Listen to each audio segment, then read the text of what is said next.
नमो नमस्ते श्रीरमणाय चिद्घनस्वरूपाय आत्मसंस्थिते शीतलदृष्टिं मृदुतमवचनाय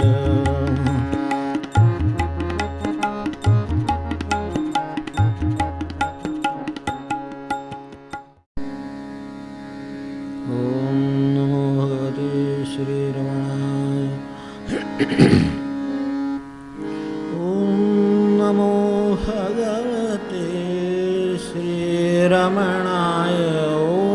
नमो भगवते श्रीरमणाय ॐ नमो भगवते श्रीरमणाय ॐ नमो भगवते श्रीरमणाय ॐ नमो भगवते श्रीरमणाय ॐ नमो भगवते श्रीरमणाय ॐ नमो भगवते श्रीरमणाय ॐ नमो भगवते श्रीरमणाय ॐ नमो भगवते श्रीरमणाय ॐ नमो भगवते श्रीरमणाय ॐ नमो भगवते श्रीरमणाय ॐ नमो भगवते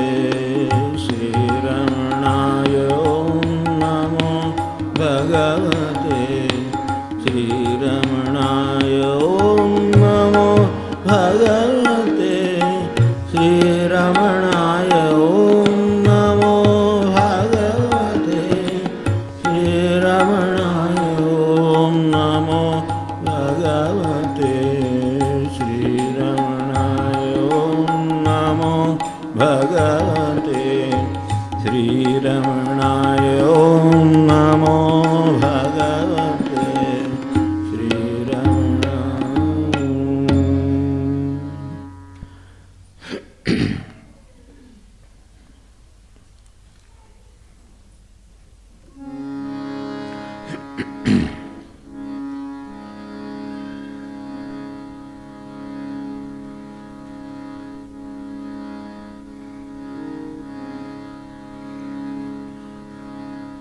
कर्तुराज्ञया प्राप्यते फलं कर्म किं परं कर्म तज्जडं कृतिमहोदधौ पतनकारणं फलमशाश्वतं गतिनिरोधकम् ईश्वरार्पितं नेच्छया कृतं चित्तशोधकं मुक्तिसाधकं कायवाङ्मनः कार्यमुत्तमं पूजनं जपश्चिन्तनं क्रमात् जगत ईषधीयुक्तसेवनम् अष्टमूर्तिभृद्देवपूजनं फलखरे जीवा देवदेतसे कर्मश्रेष्ठना कर्म जडासे असुनि नश्वर मुक्ती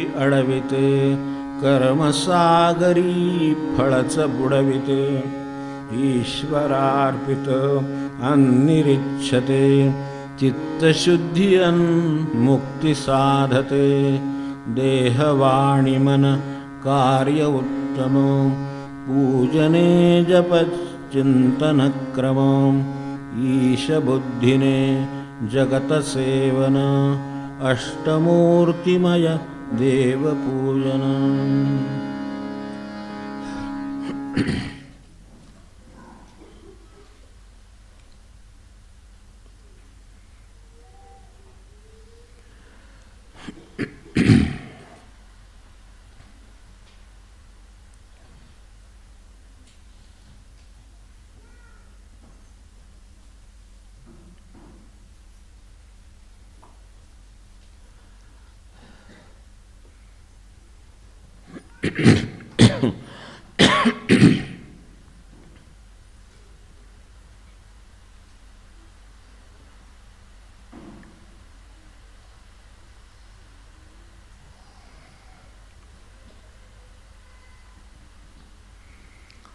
साराचा विस्तार केला की तिथली खोली लक्षात येते, व्याप्ती लक्षात येते आणि आपल्याला काय घेता येईल त्याचे धागेदोरेही सापडतात. हे या उपदेश साराबद्दलचे प्रयत्न सुरू आहेत. आपण म्हणल्याप्रमाणे देहाची सेवा पूजा रोज मनुष्य करतो आहे. देहानं देवाची पूजाही करतो आहे. ज्या अर्थाने देव आपण समजतो त्या अर्थाने, आणि देहानं तो जगताची पूजाही करतो. ही जगाची पूजाच आहे. जगाशी जो व्यवहार चालला आहे तिला खरं तर पूजेचं परिमाण आहे. आपल्याला ती पूजा वाटत नाही, व्यवहार वाटतो. ती पूजा वाटावी म्हणजे भाव बदलतो. यासाठीच त्यांनी तिथून सुरुवात केलेली आहे की ह्या विषय उचललेला आहे तिथून की ही हा व्यवहार समजू नका, ती पूजा आहे असं समजा. पूजा आहे असं समजलं म्हणजे त्याचा भाव बदलतो. तेव्हा मग गुलाबाचं फूल काय आणि तुळशीपत्र काय त्या अर्थाने फरक राहत नाही. पुढचं तुळशीपत्र मोठं ठरतं अनेक वेळेला, कारण ते भावाचं असतं. त्यामुळे हे उचललं जाते. पूजा कशी ही बाह्यपूजा आहे म्हणून त्याला ही साध्या दृष्टीनं आपण पूजाच म्हटली. तेव्हा ही बाह्य आहे, हे आपल्याला दिसतीच आहे, करू शकतो. देहानं जगाची पूजा करतो, व्यवहार समोर दिसतो आहे. म्हणून आपल्याला त्यांचं म्हणणं असं आहे की याला याच्या मर्यादा आहेत, तर त्यापेक्षा आपण पूजेकडे, आंतरिक पूजेकडे जावं. त्यासाठी आपल्याला 8 प्रकारच्या पूजा सांगितल्या. आपण त्याच्यातल्या पंचमहाभूतांच्या संदर्भातले बघितल्या. त्यानंतर सूर्याचा विचार केला, चंद्राचा विचार केला आणि आता जीवाचा विचार करायचा आहे. बघूया. फक्त हे असे जे 2 फरक केलेले आहेत की शरीराने पूजा आहे, शरीराच्या पूजेपासून सुरुवात झाली, मग शरीराने केलेली पूजा झाली, ती देवांची असो जगाची असो. तर ह्या पूजेला म्हणजे त्यांनी फरक का करावा, तर ते कारण लक्षात घेऊन पुढे केलेलं बरं. त्यांचं म्हणण्याचा एक भाग असा आहे यातला की जो ह्यात आपल्याला शोधला की सापडतो की असं परापरा ही श्रेष्ठ कनिष्ठ असं त्यांना या अर्थाने म्हणायचं आहे का, त्या अर्थाने म्हणायचं नाही. ते त्यांना अशा अर्थाने म्हणायचं आहे काही गोष्टी पूर्ण आहेत, काही अपूर्ण आहेत. जगाच्या ज्या बाह्यपूजा आहेत, ज्या देहाने करायच्या बाह्यपूजा आहेत, त्या अपूर्ण आहेत. कितीही पूजा करायचा प्रयत्न करा, काहीतरी त्याच्यात उणीव राहून जाते. करणाऱ्याकडे पण उणीव आहे, जिथे करणार तिथे पण उणीव आहे, कारण तेही शेवटी मूर्ती आहे. काय जे देवाची पूजा करेल उदाहरणार्थ किंवा शरीराची पूजा करेल, किती करेल आणि काय करणार, शेवटी एक मर्यादा आहे. अगदी साधी देहाची पूजा म्हणजे साधी आहे, आपली आंघोळ आहे, स्वच्छता आहे, सगळं काय चाललं आहे ते आहे. त्याची या अर्थाने 100% शक्य नाही. त्या अर्थाने त्याचं परिणामात पण त्यांनी फरक सांगितला आहे. म्हणून ह्या 2 गोष्टी लक्षात ठेवायच्या. एक करताना ते ठेवाव्यात अशा आपल्यासमोर ठेवतो. एक तर त्या अपूर्ण राहतात, कारण देहाची पूजा करायलाही मर्यादा आहे, देहाने देवांची पूजा करायलाही मर्यादा आहे. एखादी वस्तू असेल नसेल, आपल्याला एखाद्या देवाच्या पूजेचा षोडशोपचार पूजा सांगितली, तेवढ्याने सुद्धा ती संपत नाही. एखादा त्याच्याही पलीकडे करू शकतो, ठीक आहे ना, तेवढ्याने संपले का, 16नी सगळे उपचार संपले का, मग पुन्हा शेवटी कशाला म्हणायला लागतं की याच्यात काय राहिलं असेल ते माझ्याकडनं तू परिपूर्ण असू दे. मग परिपूर्ण असतो मी कशाला म्हणायचं शेवटी, कारण हे परिपूर्ण होणार नाही. कारण पूजामध्ये जे राजाला मान आहे तो इकडे पृथ्वीवरचा त्याच्यापेक्षा जास्त मान देवान आहे, तर उघडच आहे. कारण ज्याच्या कर्तृत्वाने हे सगळे राज्य चाललं, ज्याच्या कर्तृत्वाने आपले जगत चाललं, तर त्याला त्याच्यापेक्षा मोठा मान आहे.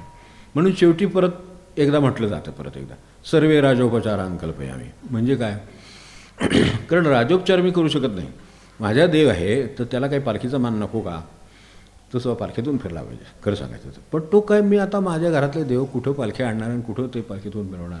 म्हणून त्या देवाला देवाचे जे ह्याचे मान आहे, देवाचं मान म्हणून जो आहे तो माझ्या घरातला देण्यात मला अडचणी आहेत. म्हणजे त्यात अपूर्णता आहे. मला करायची इच्छा आहे, पण ते मला पूर्ण करता येत नाही. कसं करणार.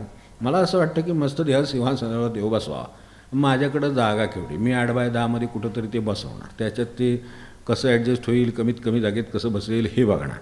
माझी खोली 10x15, देवाची जागा 2x2. आता हे आपली इथपासूनच सुरुवात आहे सगळी त्याच्याशी. तेव्हा कोणाड्या तर बरा तसं आहे सर्वसाधारणपणे कट्ट्याखाली आपल्याला माहितीच आहे. तर ते त्याची जागा तिथं वरती कट्टा केवढा असतो ज्याच्यावर सगळी पूजा चालली देहाचीच. कसा फरक आहे बघा, त्यांनी पूर्णतेचं कसं फरक दाखवलेला आहे तो सांगण्यासाठीच हे आहे की देव त्या कट्ट्याखाली तिथे ते बरोबर तेवढ्यात ते बसवून घेतलेला असतो आणि वरती त्याच्या कट्ट्यावर त्याच्या चौपट जागेवर आपली पोटपूजेचं काम चालू आहे. तेव्हा त्यांनी देहाची पूजा चाललेली आहे, म्हणजे देहानेच करतो आहे, पण देवाची करताना मात्र ती एवढ्यात भागवायचा विचार आहे आणि ती करताना मात्र एवढं करायचा विचार आहे. आणि जगाच्या पूजेत काय बोलूच नका, काय जाईल तिकडं खरेद्या चालू आहेत, जाईल तिकडं हे चालू आहे, काम चालू आहे, काय जे व्यवहार चालू आहेत, इतके व्यवहार अखंड आहेत. मनुष्य पूजेला सुद्धा वेळ नाही म्हणतो, हे त्याच्यावरनं कळतं आपल्याला की त्याला कशाला वेळ आहे. तो जेव्हा केव्हा मला म्हणतो की मला पूजेला वेळ मिळत नाही, तेव्हा मी ओळखतो की ह्याला इतर कामांना जास्त वेळ लागतो.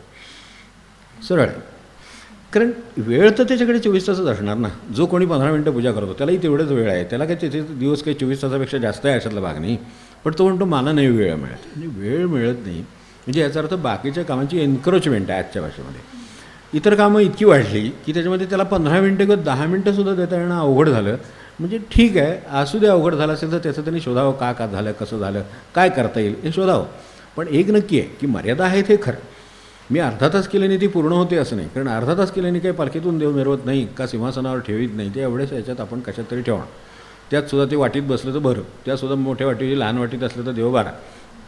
जे काय आपल्याला करता येईल ते आपण, ती सगळा संकोच त्या देवाचाच आहे घरामध्ये, तर ते त्याच्या वाट्याला ते आहे, ते आपण पूर्ण करू शकत नाही. आणि समजा अगदी एखाद्याची इच्छा असली तरी पूर्ण होईल का देव, त्या अर्थाने त्याला ते पूर्ण करता येणार नाही. म्हणून सर्वे राजोपचार करायचे आहेतच, अशी इच्छा आहे की देवाला राजासारखं आपले उपचार करावे तशी इच्छा आहे, कारण तो त्याच्याहीपेक्षा मोठा आहे. पण तरीसुद्धा शेवटी राजोपचारानं कल्पयामी. मग छत्रम वाद्यम चामरम आपण ते करणारे मंडळी असेल तर माहिती असतं. आता छत्र धरावं, आता आमचेच आम्हीच एवढ्या जागी ठेवलं आहे, त्याच्यावर कुठलं छत्र धरायला जाणार आम्हाला, तर त्याच्यावर छत्र धरावं ही चांगली गोष्ट आहे. आपल्याला ते एक आदराचा मानाचा प्रकार आहे तो, देवावर छत्र धरणं. आपल्याकडे त्याने एका मूर्तीमध्ये सुद्धा ते वरती छत्र बनवूनच दिलेलं असतं, तर तशा तऱ्हेचं छत्र असावं, बरोबर आहे देवाला, कारण आपल्या डोक्यावर आहे ते छत्र आहे ना देवानं दिलेलं, त्याची आठवण म्हणून ते करायचं असतं. मग आता हे जर तिथे नसेल देवावर तर छत्र धरावा अशी कल्पना आहे. म्हणून आपल्याकडे पालखी किंवा अशा तऱ्हेचं सार्वजनिक जर काही काम असेल तर त्यावेळेला ही पालखी असते किंवा त्याच्याबरोबर छत्र असतं, तर ते त्याच्यात हे छत्रम चामरम वाद्यम वगैरे सगळं वाद्यविद्य सगळं आहे. आपल्या घरात वेगळीच वाद्य वाजतात आणि हे कुठलं आता देवाला वाद्य वाजत ती कशी आवरावी हा प्रश्न पडला. तर त्यामुळं हे पूर्ण होत नाही अशी अडचण आहे. ते लक्षात हे घ्यावं की या पूजा होतात, करणं शक्य आहे. अगदी देवाची म्हणून आपण ही धरली, देहाची सुद्धा आपल्याकडनं होणार नाही, देहानं देवाची जी करायची तीही होणार नाही, म्हणजे होणार पण अपूर्ण होणार. माझी इच्छा कितीही असली तरी तिच्यात काहीतरी न्यून, म्हणून न्यूनम संपूर्णता मिळतो, ते जे का शेवटी म्हटलं ते शेवटी अशासाठी हे जे काही न्यून राहिलेलं आहे, न्यून राहिलेलं आहेच म्हटलेलं आहे. न्यून राहिलं असलं तर, माझं चुकलं असलं तर माफ करा वगैरे तसलं नाही आहे, न्यून राहिलंच आहे. जे लोक प्रामाणिक होते त्यांनी मंत्र लिहिले, संच लिहिलेलं आहे की बाबा माझ्याकडून राहिलं एवढं खरं. हे राहिलं एवढं खरं यासाठी ह्या 2 पूजामध्ये फरक केला त्यांनी. पहिलं त्याचं एक गमक सांगितलं आहे की या कुठल्याही पूजा अपूर्ण राहतील. ते ह्या पूजांना अपूर्णता हा एक गुण लागूनच आहे, कारण त्या शेवटी ह्या सगळ्या आपल्या या उपाधीच्या जगातल्या आहेत, मायाच्या जगातल्या आहेत, तिथे त्याला अपूर्णता येणार. कुठं छत्रच्या मरण वाद्यन काय आपण काय त्यातलं करणार, हे आपण काही करू शकत नाही, म्हणून ती पूजा अपूर्ण राहील. तेव्हा ही आपली स्वतःचीही राहील. अगदी जरी आपल्याला स्वतःला आपण वस्त्र देवालाही वस्त्र घालतो, आपण देहाची सुद्धा पूजा करणंच आहे, तर हे सगळं आपण आंघोळ केली, वस्त्र घातली, नंतर लक्षात येतं अरे शर्टाला डाग पडला तर बदला आता, नाहीतर चालू दे का तसाच, तर तसाच चालणार असतं तर तसाच चालावा. म्हणजे आपल्या पूजेतसुद्धा आपल्याला आपल्या देहाची पूजा करताना नेऊन पत्करावं लागतं, तर देहाची पूजा करताना आपल्याला पत्करावं लागणार नाही असं कसं होईल, ते तिथे पण पत्करावं लागतं. ठीक आहे पत्करू दे, पण ते अपूर्ण हे लक्षात असू दे, आणि पूर्ण म्हणून काही वेगळं असतं हे लक्षात असू दे. हे अपूर्ण आहे हे तर मान्यच आहे, तर त्याबद्दल काही प्रश्न नाही, कारण त्याचे शेकडो उदाहरणं आपल्यासमोर येतील. तेव्हा हे देहाचं जे करायचं ते देहाचं अपूर्ण आहे, देवाचं अपूर्ण आहे, आणि जगताचं आपण सेवा करावी अशी परिस्थितीच नाही खरं सांगायचं तर. जगाची जी पूजा आपल्याला करायची आहे तसा अभिप्रेत आहे इथे की त्या अर्थाने जगाची पूजा होत नाही आपल्याकडनं. जी पूजा व्हायला पाहिजे आपल्याकडनं आपलं अंगण झाडलं गेलं तर खूप झालं, जगाची सेवाची ते नंतरची गोष्ट झाली. ते काय आहे ते व्यवस्थित ठेवणं, काय जे आपल्या वाट्याला आलं असेल जग म्हणजे आपला प्रपंच, आपल्या भाषेत छोटं जग, आणि नंतर मग मोठं जग जिथे राहतो तिथे काय गल्ली असेल काय असेल ते सगळं. तर तिथं ते कुंडी भरून वाहते, आपण काय करू शकत नाही किंवा काही असं शक्य असून करत नाही, काय असेल ते असेल. पण ह्या सगळ्या पूजा काही आपल्याकडनं पुऱ्या होत नाहीत. म्हणजे जगाची पूजा करायची झाली, आपण एक क्षणभर विचार करून ठेवावा. म्हणजे एक सोपं म्हणून आपल्यासमोर देऊन ठेवतो, आपल्याला योग्य वाटलं चिंतन करा, कारण ह्यात सर्वात शेवटी चिंतनाला स्थान दिलेलं आहे. तर त्यामुळे ते चिंतनासाठी ही सुरुवात म्हणून देऊन ठेवतो की जगाकडे आपण आलो त्यावेळेला जगाने आपल्याला काय काय दिलं, हा एक विषय लक्षात ठेवा. जगाने मला भाषा दिली, आता जगाने आईवडिलांच्यापासून सगळं दिलं तसा विचार केला तर तरीसुद्धा क्षणभर विचार करावा की जगाने आपल्याला काय दिलं, अगदी कौटुंबिक सोडून देऊ. आणि दुसऱ्या बाजूला आपण जाताना जगाला काय देऊन गेलो, अगदी मूलभूत प्रश्न आहे. मी जगाला काय देऊन गेलो, जगात पिकलेलं खाल्लं त्याच्यावर मी जगलो वगैरे हे काही जगाला दिलेलं नाही. काय दिलं ह्याच्यातलं आपण जगाला, की जाताना असं जगाला आपण ठेवून गेलो, हे वस्तू मी जगासाठी ठेवली, ही मी जगासाठी केलं, असं जगाला काय ठेवून गेलो हे आपण विचार करावं. जगाकडून घेतलं काय आणि जाताना जगाला देऊन गेलो काय. जगामध्ये अनेकदा देण्यापेक्षा जगात क्षोभ निर्माण करून जाणारे लोक आहेत. सर्वसाधारण मनुष्य जगामध्ये प्रपंचामध्ये मनुष्य जातो त्यावेळेला गेल्यानंतर हुश्य होतं, खरं सांगायचं तर आतले बाकीच्या. खरी वस्तुस्थिती असेल तर वस्तुस्थिती, क्वचित एखादा माणूस असतो की जगावा असं वाटतं, पण बाकीचे सर्वसाधारण माणसं त्यांची आता काय वयोमान झालं आपण म्हणतो, सगळं पुढचं सगळं तुम्हाला माहितीच आहे. आता ह्याच्यात काय आहे तर जगाला देण्यासारखं काही राहिलेलं नाही, जगाला दिलेलं काही नाही, मग जग कशाला त्याच्यासाठी वाट पाहिजे. तर तो जर जगाला देत असेल तर मनुष्य वाट पाहतो, थांबू देत, अजून काही त्याच्याकडून होईल असं जी वाटत राहतं ते देणाऱ्यांकडे शक्य आहे. मग असं आता आपण विचार कोणाला देणं अशक्य आहे अशातला भाग नाही, तो काहीही देईल जगाला. अहो जगाचं झाडाला पाणी घालत असलं तरी ते झाड म्हणेल हा राहू दे, साधी विचार करा, बाकीचं राहू दे की. तर जगाला काय द्यायचं आहे नंतर भाऊ, पण निदान सुरुवात तरी आहे, ह्या झाडाला पाणी घालतोय तर झाड तरी म्हणेल का नाही निदान हा जगू दे म्हणून, हा पाणी घालतोय. आपण मनापासून याच्यातलं काय केलं असेल जगाचं की ज्याच्यासाठी जगाने म्हणावं की राहू दे, असं निदान मनुष्य जन्माला एवढं तरी करा, एवढं केलं तरी खूप झालं. मग आता हे अशा तऱ्हेचं काही करण्यामध्ये जरी काही करायला गेलो तरी त्रुटी उद्भवतात, माणसाची क्षमता नसते, त्याला सुचत नाही. अनेक लोक म्हणतात आम्हाला हे लक्षात आलं नाही, हो नाही तर आम्ही केलंच. ठीक आहे, लक्षात येण्यासाठी आपण काय प्रयत्न केले, कुणी सांगून गेलं नाही का, ते तिकडे फार उपनिषदापासून सगळे सांगतायत, तर ते सांगतायत त्याच्यातलं आपल्याला काही करता येण्यासारखं होतं का, काय असेल ते, कुणी पशुचं काय केलं असेल, कुणी झाडाचं पाण्याचं काय केलं असेल, काय केलं असेल ते केलं असेल, पण ह्यातलं काही केलं म्हणजे, आणि जरी करायला निघाला तरी त्याची मर्यादा आहे. आपल्याला साधी ते गंगेचं काय अवस्था आहे खरं सांगायचं तर ते आपल्याला काय गंगा होती आणि काय गंगा आहे एवढा विचार केला तरी आपल्याला कळतं की आपण उलटं त्या जगाला काही करून जाण्याऐवजी जगाला काहीतरी उपद्रव निर्माण करून गेलेले. आपण जगामध्ये आज जी गंगा अत्यंत पवित्र आपल्या पाहण्यामध्ये लोक असतील 50 वर्षापूर्वीची ज्यांनी गंगा पाहिली असेल ते लोक असतील तर त्यांनी सांगावं की काय पाण्याची पावनता आहे, काय स्वच्छता आहे, काय आहे, आणि आज आपली परिस्थिती त्याच्यात, आणि ती केली कोणी, त्याच्यात गंगेचा काही संबंध आहे का, हिमालयाचा संबंध आहे का, आणखीन कोणाचा संबंध आहे.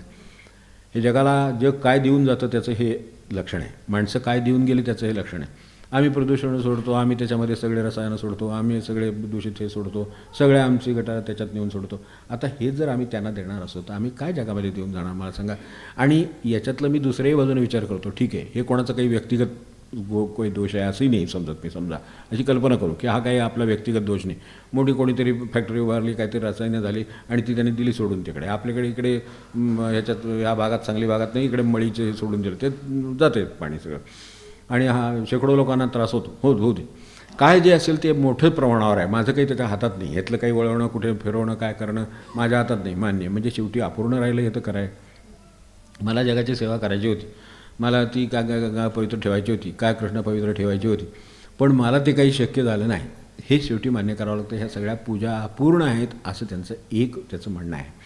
तेव्हा एक बाजू ही, आणि दुसऱ्या ह्या पूजा सांगण्यामागचं कारण दोन बघायची राहिली, म्हणून याच्यावर परत थोडं चिंतन व्हायला पाहिजे, मग पुढे आणखी जाता येईल. तर ते एक म्हणजे ह्या सगळ्या पूजांना अपूर्णता आहे. जगाच्या पूजेला आत्ता सांगितलं तशी कुठल्याही बाबतीत, साधी मी नदीची सेवा करू शकत नाही, साधी मी झाडाची सेवा करू शकत नाही, करायला गेलो तो मला येत नाही, करायला गेलो तो अपूर्ण राहते, हे सगळं मला दिसते. आपण झाडाचं एक काम करून येतो, कीड पडते झाडावर, आपली पूजा पूर्ण होते नाही होते. त्या फुलावर त्या पानावर आपण बघतो दुसऱ्या दिवशी तर तिथे ती कुरतडलेली असते. आपल्या हातात काही नसतं. काय एक प्रमाणात काय मनुष्य काय करायचं ते करू शकेल, काय आता जे काय मार्ग निघाले त्याच्यावरती ते करेल, पण हे त्याला घालवणं हातात नाही. म्हणजे थोडक्यात म्हणजे कुठेही जायला गेलं तरी त्याच्यातलं ते काहीतरी अपूर्ण त्याच्या वाटायला येतं. तर ह्या सेवा ह्या जगत ईषधीयुक्त सेवनम असं म्हटलेलं आहे ना, तर त्याच्यासाठी जग हे परमेश्वर आहे समजून आपण त्याची जरी पूजा करायची ठरवतो तरी ह्या अडचणी आहेत. तर ह्या सगळ्या अडचणीतली एक अडचण, दोन अडचणी आहेत. एक महत्त्वाची अडचण म्हणजे कुठल्याही या पूजेमध्ये अपूर्णता आहे. आधी पूजा करायची आहे कोणाला हा मुळात प्रश्न आहे. जे आपण खरं सुरुवात आधीपासूनच करायला पाहिजे. तिथून विचार करीत यावं. ज्या कोणाला करायचं आहे, ज्यांना जाणीव झाली की मी जगाकडून सगळं घेतलेलं आहे म्हणून मला जग काही मी जगाला देणं लागतो. काय प्रकारे लागतो? बिल्डिंग उभ्या करून लागतो का? दुकानच्या पैसे देऊन लागतो का? नाही. जगाची सेवा ही खूप वेगळ्या प्रकारची अपेक्षित आहे जगाला. ती जी काय सेवा अपेक्षित आहे त्यातलं माझ्याकडून किती होतं आणि जे करायला निघालो ते किती पूर्ण होतं, हा दोन्ही विचार करावा. म्हणजे आपल्या लक्षात येतं देहाची पूर्ण होत नाही, देवाची पूर्ण होत नाही आणि जगाची पूर्ण होत नाही. म्हणून अपूर्णता हा या पूजांमधला दोष आहे किंवा उणीव आहे असं लक्षात ठेवू. पूजा करणं आता आवश्यकच आहे, चांगलंच आहे, करीतही असावं, पूर्ण करण्याचे प्रयत्नही करावेत, पण शेवटी अपूर्ण राहतं हे लक्षात ठेवावं. आणि म्हणून त्यांचं म्हणणं की एका बाजूने अपूर्ण राहतात आणि दुसरी गोष्ट म्हणजे त्यात जगाचे भाग असल्यामुळं त्याच्यात भेदाभेदाचं काम आहे. म्हणून मी गेल्या वेळा म्हणलं तसं आपल्याला हे शिव हे वैष्णव हे आमकं तमकं किती त्याच्यात प्रकार हे सगळं आपण पुन्हा देवांचं करून ठेवले, तेच जगाचं करून ठेवले. हा तुमचा देश, हा माझा देश, ही माझी भूमी, ही तुमची भूमी, ही इकडं पलीकडं तुम्ही, अलीकडं आम्ही, काय काय करून ठेवले आम्ही, काय जगात मध्ये काही सांगता येत नाही. म्हणजे इतकं करून ठेवलेलं आहे की सगळं कळणंसुद्धा अवघड आहे. हे माझं, हे तुमचं, हे झाड, हे अलीकडची बाजू माझी, ते झाड वाढतं जातं त्याच्याकडे, त्याला कळतं, आम्हाला नाही कळत. आपण झाड लावतो ते बघा, अनेक वेळेला असं बांधावर याच्यावर असतात बघा भिंती आपल्या शेजारी, तर ते झाडं लावतात. झाडांना कळतं, त्यांना सगळेच घरं समान आहेत. ती वाढत जातात आणि वाढत त्यांच्याकडे जातात. ते चिकू तिकडं, फळं तिकडं,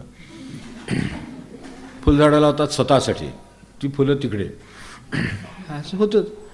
मग ह्या वेळेला आपल्याला असं वाटतं की मी एवढं लावलं, माझं झाडं खरं म्हणजे मी पाणी घातलं, मी खत घातलं, मी शेण घातलं, मी अमकं घातलं तमकं केलं सगळं. ते पण ते फुल आहे शेवटी, तो काय करणार, त्याचं काय खायचं थोडंच आहे.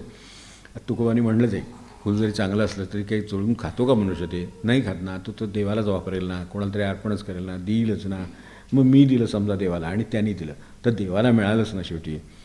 उलटं देव म्हणेल वा हा मनुष्य चांगला आहे, त्याने आणून दिलं तरीसुद्धा दिलं तरी याला चाललं आणि ते त्यानंच दिल्यासारखं त्याला वाटते. हां, देव म्हणे आणखीन चांगला माणूस आहे की हा स्वतः कष्ट करतो आहे, लावतो आहे आणि ते जे कफळ फूल काय आलं आहे तर ते तुम्ही घेऊन जावा, देवाला दिलं तरीच आहे असं त्याला वाटते. पण असं कुठं वाटते? माझी फुलं आहेत. आधी ते कितीला उठतात? 6ला, 5:30ला उठून भरा फुलं मी बघितले. तुम्हाला पडते का बाबा आता काय? पण आपला आपण तरी अनुभव बघितले. ते कुंपणाच्या पलीकडे आणि हमखास कुंपणाच्या पलीकडे ती बाहेर जातात फांद्या आणि नेमकी त्याच्यावर चांगली फुलं येतात आणखी. आणि आपल्या जी कुंपणाच्या आत असतात ना त्याला खुरटतात फुलं, कारण ते आपल्यात असतात ना, ती बाहेर पसरत गेलेली असतात, त्यांना मोकळं वारं मिळतं तिकडे. मग ते येतात आणि शेजारी काढून जातात. आपलं लक्ष असतं, आपण काल बघितलेलं होतं पण आज सकाळी फुल त्या झाडावर नाही. आपलं ते 1-2 दिवस बघतो आपण. तिसऱ्या वेळा जेव्हा कळी येणार किंवा आता हे फुल येणार म्हटलं की आदल्या दिवशीपासून हे जागे. आता काय करणार आहे आपण? ते फुलाचं तरी आपल्या देवालाच काढणार, त्याच्या देवाला घालत ते काय फुलंच आहे शेवटी. पण ह्या अर्थाने म्हणजे याने म्हणायचं असं आहे की एका बाजूने अपूर्ण राहतं आणि दुसऱ्या बाजूने जो परिणाम त्या पूजेनं किंवा ह्या सगळ्या देहाची, देवाची, जगाची ह्याने जो साधायला पाहिजे तो साधत नाही आहे, ही अडचण आहे. म्हणून त्यांनी पुढच्या अष्टमूर्ती सांगितल्या की ज्या लौकिक नाहीत. हे असल्यामुळं आता ते कुंपण असल्यामुळं ते आत आणि बाहेर हा प्रश्न आला ना. सूर्याला काही कुंपण घालायचं का त्यांनी ज्या पुढच्या सांगितले त्यात? तेच आपण विचार करून तिकडे बघा की तुमच्या दारात ऊन पडलं, माझ्या तर तुमचं दार नाही, माझं दार नाही. सूर्याला विषय येत नाही काही. आपण सूर्याची उपासना करतो. तुमच्या गच्चीत तुम्ही बसा, तिथे तुम्हाला प्रकाश आहे, खाली बसा, इथे प्रकाश आहे, तिथे बसा, सगळीकडे त्याला सारखंच आहे आणि आपली पण तेवढीच सारखं राहण्याची क्षमता त्यामुळे वाढते. ह्यासाठी ह्या पूजना हे परिणाम आणि अपूर्णता ह्या 2 गोष्टी लागू आहेत. हे अपूर्ण राहतात कारण या बाह्य आहेत आणि जो परिणाम व्हायला पाहिजे तो न होता हे काहीतरी निर्माण होतं की हे यांच्या कुंपणावरचं, ते त्यांच्या कुंपणावरचं, आमकाय तमकाय, हे असं निर्माण होतं. तर ह्या दृष्टीनं लक्ष ठेवावं की या सगळ्या तिन्हीमध्ये हे 2 दोष आहेत. म्हणून त्यांना ह्या परापूजा सांगाव्या लागल्या, ह्या पलीकडच्या पूजा सांगाव्या लागल्या. अष्टमूर्ती भृदेव पूजनम. म्हणजे जगत ईषधी युक्त सेवनम, सगळं जग हा परमेश्वराचा आविष्कार आहे असं लक्षात ठेवून माझ्या सकट मी सुद्धा परमेश्वराचाच एक आविष्कार आहे. त्याने आविष्कार केलेला आहे. जसं एखादा हे मांडतो, त्याला काय वस्त्र मांडायचं आहे, त्याने उलगडून मांडलेलं आहे, त्याला गुंडाळून ठेवायचं, त्याने गुंडाळून ठेवलेलं आहे. आपल्या शरीराची अवस्था तरी काय असते, त्याचा आविष्कार आहे. त्यांनी तो मांडला, त्याने तो गुंडाळला. आपल्याकडे जगाचं हे मोठं नाटक सुरू आहे खरं सांगायचं तर. प्रचंड रंगभूमी आणि प्रचंड केवढं तरी काम सुरू आहे. तर ह्या कामामध्ये त्यांना जेव्हा पडद्यावर न्यायचा तेव्हा नेतात, ज्या वेळेला कधी त्यांना खाली आणायचं तेव्हा आणतात.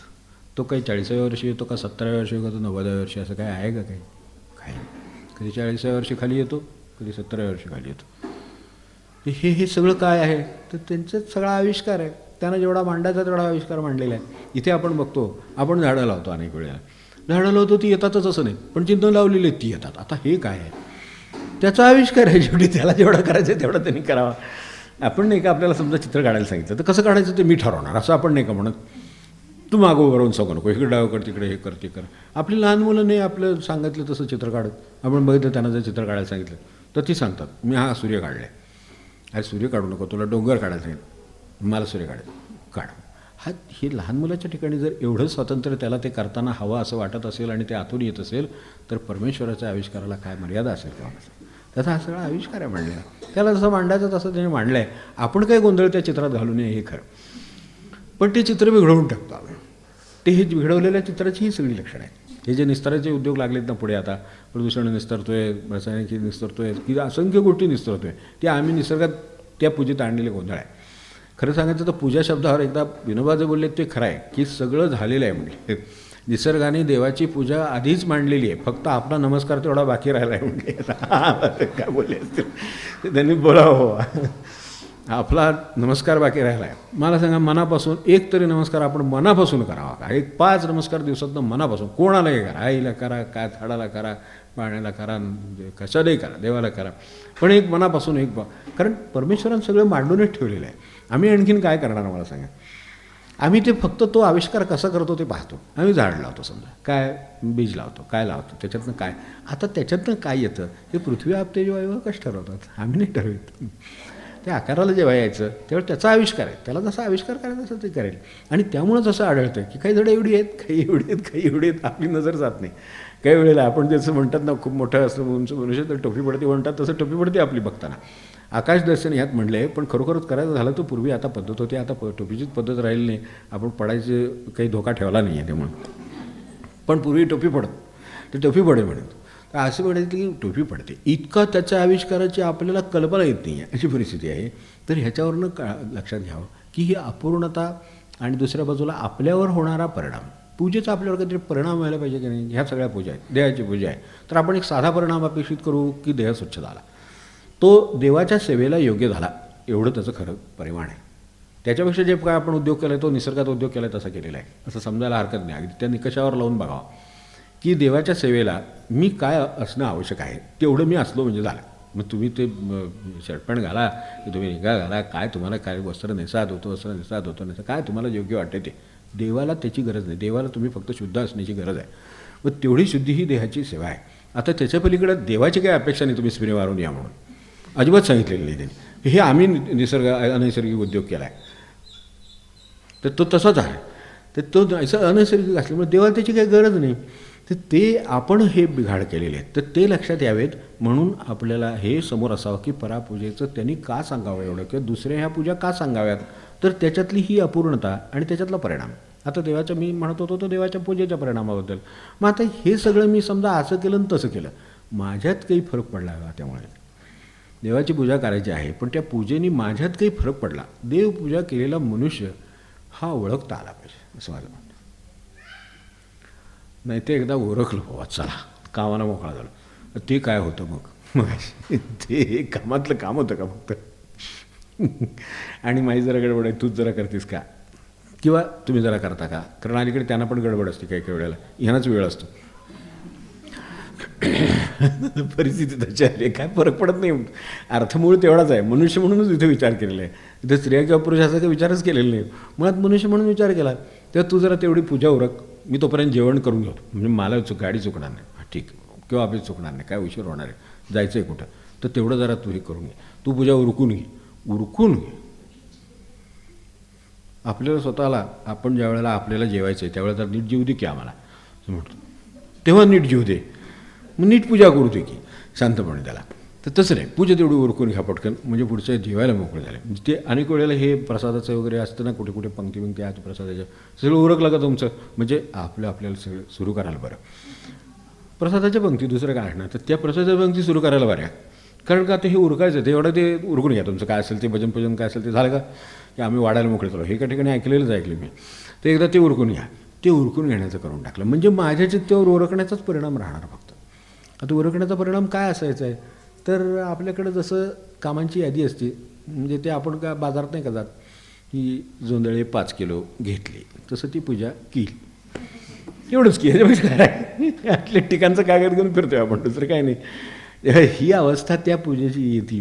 म्हणून त्यांचं म्हणणं या चित्तावर परिणाम काय यायचा, ती पूजा केली तर मनुष्य पूजा केलेला माणूस आहे, तर त्याच्यात काहीतरी फरक आहे, कारण त्याचा काहीतरी आत्ता नुकताच देवाशी संबंध येऊन गेला. एखाद्या माणसाशी संबंध, एक अशी कल्पना करू की एखादा अत्यंत शांत मनुष्य आहे आणि तुमची त्याच्याशी 5 मिनटं गाठ पडली, 5 मिनटं तुम्ही बोलला, आल्यानंतर तुम्ही शांत असता, तो शांत असणारच आहे, तो प्रश्न नाही. पण आल्यानंतरसुद्धा आपल्याला आता हे रमणांचे आपण हे म्हटलं, नुसतं नाम घेतलं तर शेवटी असं वाटतं तर काही करू नये, बस हे सुद्धा सगळी बडबड करू नये असं वाटतं. हे काही गरज नाही, त्यात काय आले ते नामात आलेलं आहे, चित्त शांत व्हायचं ते झालेलं आहे, जो परिणाम साधायचा तो साधला, आणखीन काय करायचं आहे वेगळं. आपल्याला जे हवी होती ती भक्ती झालेली आहे, पण हे आपल्याला टिकवता येणार नाही आहे, म्हणून हे त्याच्यासाठी बाकीचं सगळं उपदेवाप आहे, नाही तर ह्याच्याने काही होत नाही. रमण स्वतःच म्हणालेत की प्रवचनानं जग बदलतं असं आज माझं अजिबात मत नाही म्हटलं. काय वाटलं म्हणून त्यांनी कधी केलं नाही, बरोबर आहे ते त्यांचं म्हणणं, ते मुद्द्याला धरून आहेत. ते म्हणले त्यांनी जर बदलत असतं तर एवढे चालू आहे सगळीकडे, त्यांनी किती लोक बदलले असते. परिणामाचा प्रश्न आहे ना शेवटी, काय करायचं त्याचा परिणाम नको काय काही. तर मग त्यासाठी एका बाजूने अपूर्णता, दुसऱ्या बाजूने परिणाम, या 2 गोष्टीमध्ये या बाह्यपूजा कमी पडतात. उणीव आहे, करायला पाहिजेत. आपण देहाची पूजा करायची म्हणून काय बिनंगोळीत राहा असं त्यांचं म्हणणं नाही. तुम्ही राहा, स्वच्छ राहा, आंघोळ करा, अमकं करा, देहाची पूजा म्हणून जे काय करायचं त्याच्यासाठी ते करा, पण त्यांनी ते पूर्ण होत नाही आहे हे लक्षात असू दे. आपल्याला मूळ काम मनुष्य म्हणून ह्याच्यापेक्षा केवढं तरी आहे, तर त्याच्याकडे लक्ष जावं म्हणून ह्या परापूजा सगळ्या सांगितल्या. आणि आणि आत्ता जे निकष लावले त्याच निकषावर हे पण पाहणं आवश्यक आहे की ह्या पूजाने काही साध्य होतं का. आपल्याला शेवटी जीवाची पूजा इथपर्यंत जायचं आहे, पण त्याच्यासाठी आपण विचार करू की ह्या पूजाने बाहेरच्या ह्या सगळे आत्ता आपण जे देवाला काय फुलं घातली, एकदा ती घंटा वाजवली, एकदा काय ते आरती म्हणून मोकळा झाला, नमस्कार केला की तो काम मोकळा झाला. म्हणजे एकदा तो जणू काही बांधलेलाच होता देवाने त्याला एकदा, कारण बांधलेला आहे म्हणजे बरोबर आहे ते एका अर्थाने, कारण ती नाही झाली तर एखाद्या वेळेला काही ना भीती वाटते, तर त्याचे ते असतं, त्यामुळे ते एकदा मोकळा झालो आता कामाला. खरं देवाच्या पूजेला मोकळं व्हायला पाहिजे, उलटं आहे नाही का, म्हणजे आपण देवाची पूजा करून कामाला मोकळे होतो, म्हणजे आपल्याला मोकळे पण कशात वाटतंय ते बघावं. आपल्याला मोकळे पण जगात आहे असं वाटतंय, आणि देवाच्या पूजेने मात्र मी बांधला गेलो आहे म्हणून मग ते ह्याच्या गळ्यात घाल, त्याच्या गळ्यात घाल, तो करतोय का, हा करतोय का, प्रेमाचा विषय असं काय करता. जेवण आहे समजा, एक उत्तम पदार्थ केला, तू खातोस का, तू खातोस का, तू खातोस का, पुंडली वरदा वेळचा पदार्थ, बाबा काय करावं. पण असं आता हे परिणाम आणि हे जे काय काम आहे ते ह्याच्याशी थोडीशी तुलना करून बघा, म्हणजे तेवढं बघितलं तरी खूप आहे. मुळात आपल्याकडे आता बुद्धीचा पालटधारा आहे काही वगैरे, आपण प्रत्यंतरामध्ये ते दिलेलं आहे, अभंगाचाही उल्लेख केलेला आहे. ही जी लोक मोठी मंडळी म्हणतात, स्वामी म्हणतात, काय तुकोबा म्हणतात, हे सगळे हे म्हणतातच आहे. तर ह्या सगळ्या दृष्टीने ह्या ज्या पूजा सांगितल्या, आता उदाहरणार्थ पृथ्वीची पूजा सांगितली, आपण बघितलं की त्याचा पृथ्वीच्या पूजेचा मला पृथ्वीनी काय केलेलं आहे माझ्यासाठी याची जाणीव निर्माण होईल तेव्हाच पृथ्वीची पूजा होईल. ती जाणीव ठेवून मी काहीतरी कृती करीन तेव्हा पृथ्वीची पूजा होते. पृथ्वीची पूजा काही फुलं घालून होत नाही, ते आपलं भूमिपूजन ते ह्यातलंच आहे, तर त्याचे काही विचार करायचं कारण नाही फारसं, ते करावं आपली वेळ आहे ते जे काय असतं शास्त्र त्याप्रमाणे ओळखावं, तर तेवढंच आहे. ते मूळ आपल्याला जे करायचं आहे ते मला जर पृथ्वीची जाणीव ठेवायची तर पृथ्वीवर कसलाही, पृथ्वी काय करते आहे नक्की, तर त्याच्या बाबतीत आपल्याकडून पृथ्वीचा अन्याय होऊ नये. पृथ्वी काय सहन करते ते लक्षात यावं. पृथ्वी सर्वात क्षमाशील आहे म्हटलं, तर मला थोडा क्षमाशीलतेचा माझ्या चित्तावर परिणाम व्हावा तेव्हा माझ्याकडनं पूजा होते. म्हणजे चित्तावर काहीतरी परिणाम झाल्याशिवाय, मनावर मनात काहीतरी बदल झाल्याशिवाय, विधायक चांगली गोष्ट झाल्याशिवाय त्याची पूजाच होत नाही. पृथ्वीची पूजा म्हणून काय केली म्हणून काय सांगणार आपण? काय नमस्कार केला पृथ्वीला म्हणून पृथ्वीची पूजा झाली? नाही.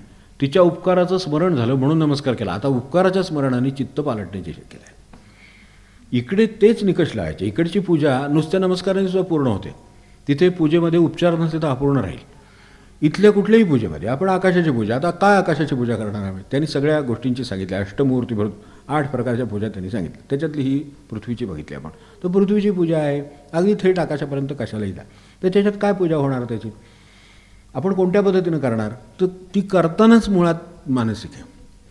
ती करतानाच मुळात अंतःकरणाची आहे. त्यामुळे ही अंतरंगाची असल्यामुळं ती कधी कशानेही पूर्ण होते. ते नुसत्या नमस्काराने पूर्ण होते, स्मरणाने पूर्ण होते.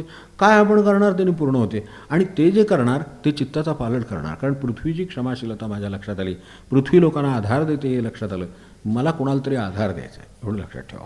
आता आधार द्यायला मला समर्थ व्हावं लागेल हे तितकंच खरं आहे. म्हणजे मग त्याच एका कारणामुळे विचार केल्यामुळे कशाच्या तरी बाबतीत मी समर्थ झालो अशी कल्पना करू. समर्थ म्हणजे फार मोठी कल्पना नाही, एक साधी गोष्ट आहे.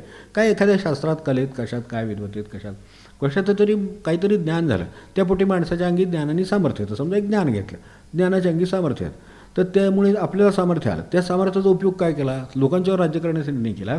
ते दुसऱ्या कोणासाठी ते अज्ञानी मनुष्य आहे किंवा त्याला त्याची गरज आहे तर ते ज्ञान त्याला दिलं. म्हणजे आता चित्ताचे पालट आहेत हे सगळे, की मला समर्थ व्हावं लागतं. त्याच्यासाठी मला लागणारी प्रेरणा त्यातून मिळाली. पृथ्वी आधार देते तसा कोणाला तरी आधार द्यावा अशी प्रेरणा निर्माण झाली. ह्या सगळ्या प्रेरणा अंतरंगात निर्माण झाल्या. त्यामुळं अंतरंगावर परिणाम करणाऱ्या या पूजा आहेत म्हणून या सांगितल्या. तीच गोष्ट याची आहे. आता ह्याच्यात अपूर्णता राहते. या पूजेत कधीच अपूर्णता राहणार नाही. कारण फुलं वाहून त्याची गरज नाही. पृथ्वीची पूजा करायला फुलं वाहण्याची गरज नाही.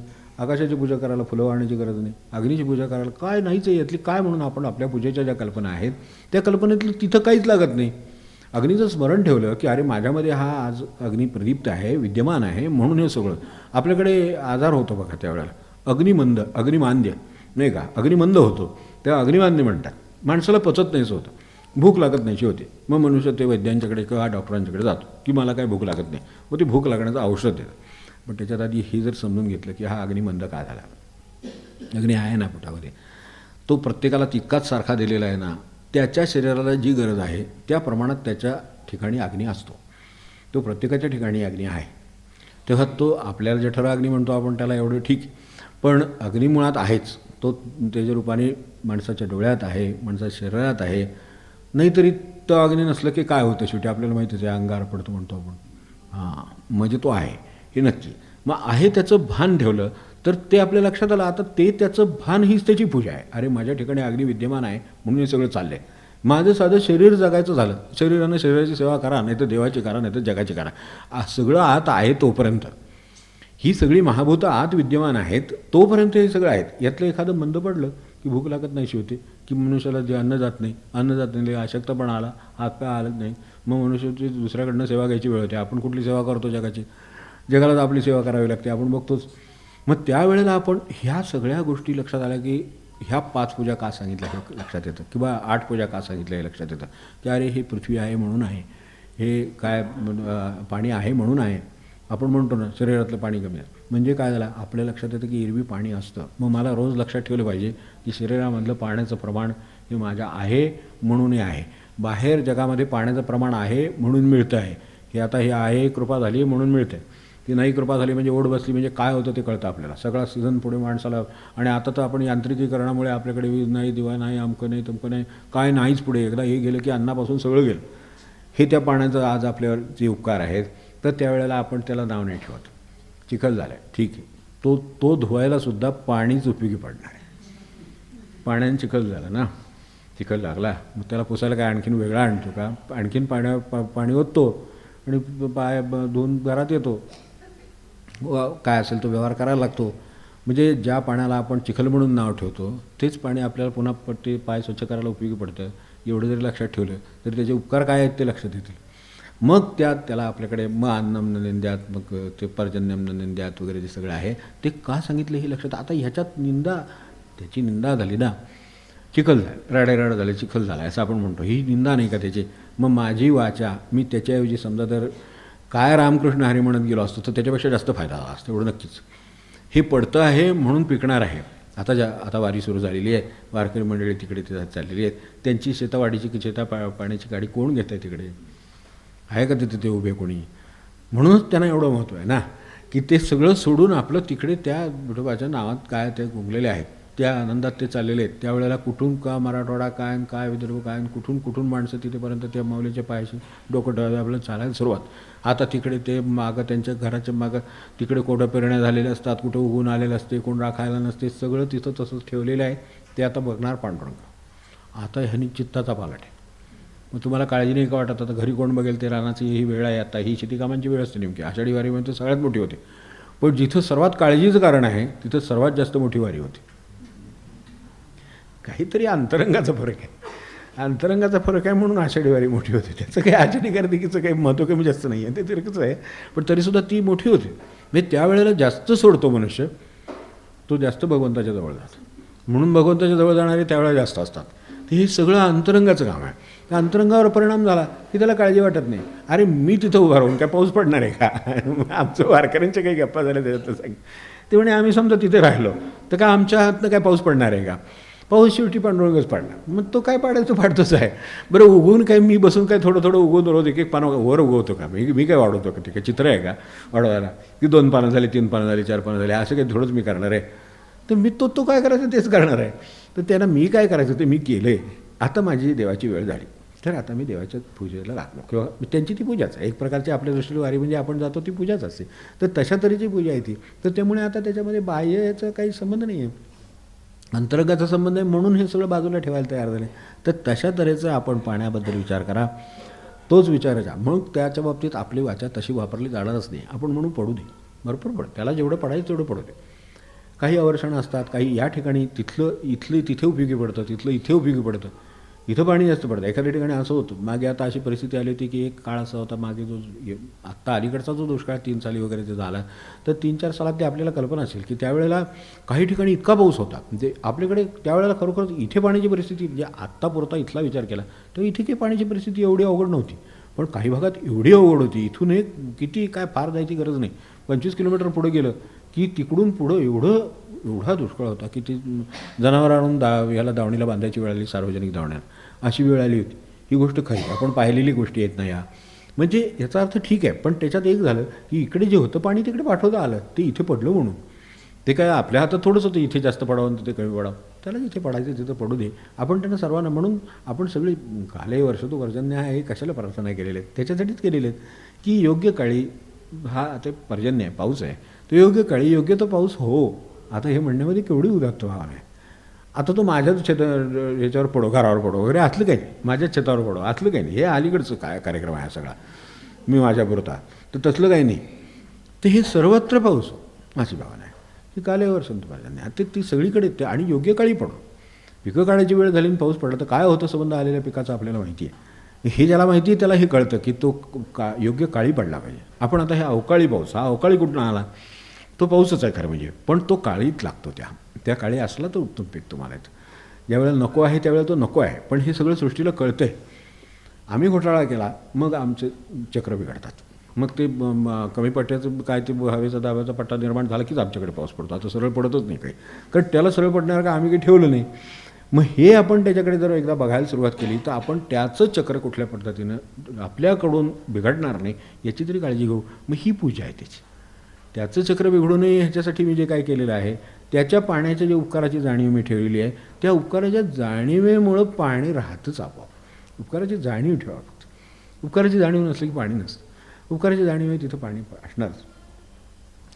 आपण गजानन विजय वगैरे वाचतात त्याच्यामध्ये लिहिलेले की ह्या वराडात एवढं समृद्धी आहे, एवढं हे असताना हे दुष्काळ असं परिस्थिती इथं का आली, अवकाळा का आली? तर भक्ती संपली. दासगणू महाराजांनी शेवटी आपण पाहिलं असेल की शेवटी त्याच्यावरची टिप्पणी दिलेली आहे. तर टिप्पणीत हे आहे शेवटच्या अवतरणिकेमध्ये आहे ना की हे इथले भक्तिमार्ग संपला, लोकांची अश्रद्धा झाली, त्यामुळे हे दिवस असे अवकाळाचे सगळ्या आवर्षणाचे आणि त्रासाचे दिवस आले.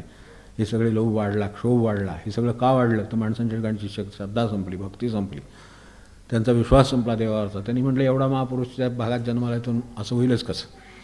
काय त्या बरं तेही संत पुरुष आहेत. तर ते ज्या वेळेला हे म्हणतात त्यावेळेला आपण त्याचं महत्त्व लक्षात घ्यावं.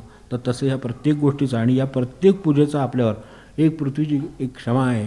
ती क्षमाशीलता आपल्या चित्तावर. पृथ्वीची पूजा करून काय, पृथ्वीची पूजा आम्ही काही करणारच नाही, तिने काय उपकार केले तेवढे फक्त आठवणार.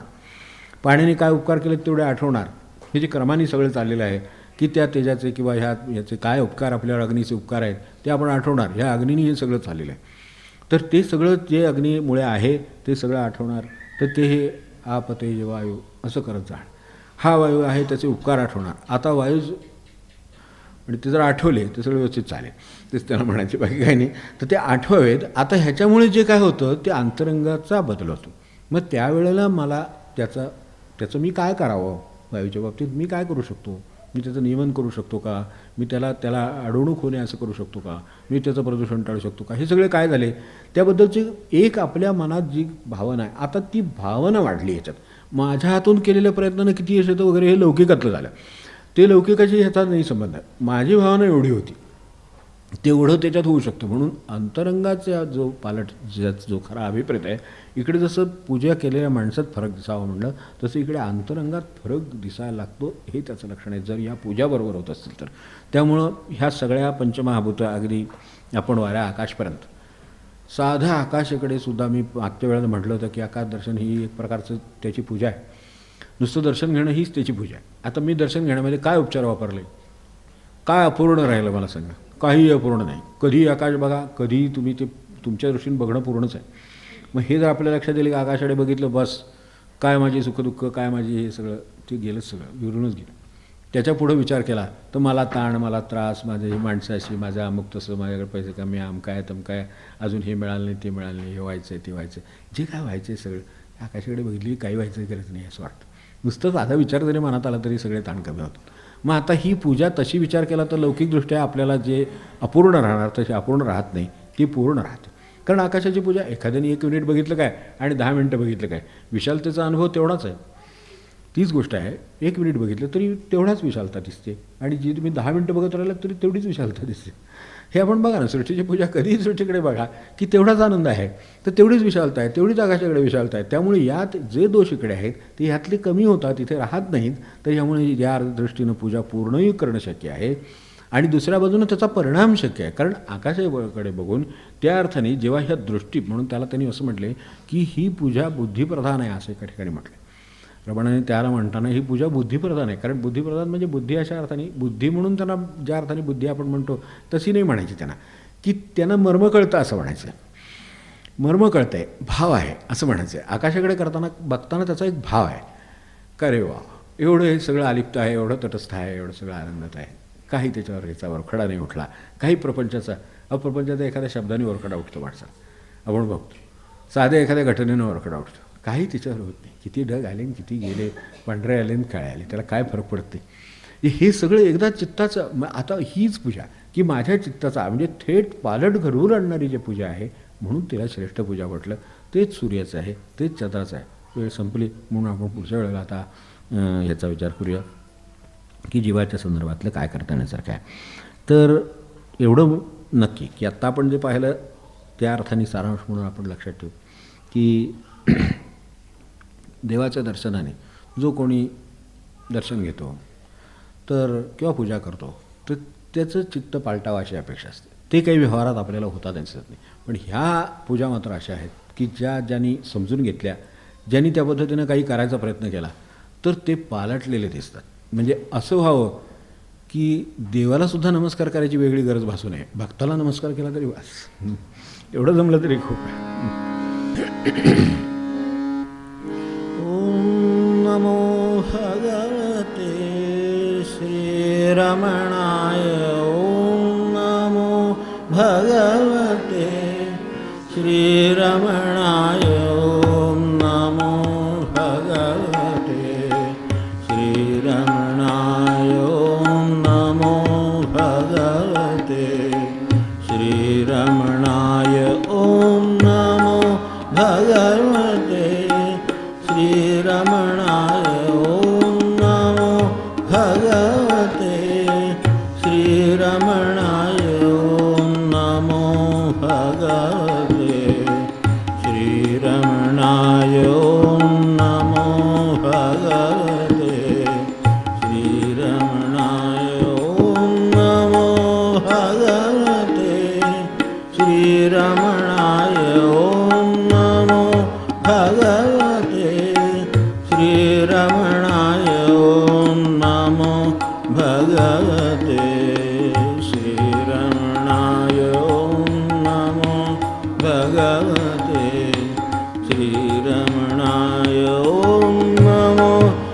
भगवते श्रीरमणाय ओम नमो भगवते श्रीरमणाय ओम नमो भगवते श्रीरमणाय ओम नमो भगवते श्रीरमणाय